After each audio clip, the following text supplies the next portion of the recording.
Nexia 2 dan Nexia 3 ga o'tish uchun sizlarga 5 ta faktni aytib o'tib ketamiz.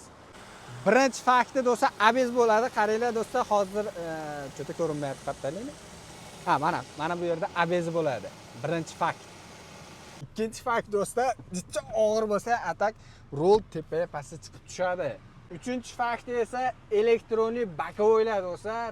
Nima deyapti? Juda ham ko'p Nexia 2larda bitta qo'lda ko'tarib, bitta qo'lda eshitsan shart emas do'stlar. Mana shu bitta barmoq bilan tushirasiz, bitta barmoq bilan shuni ezasiz chiqaveradi.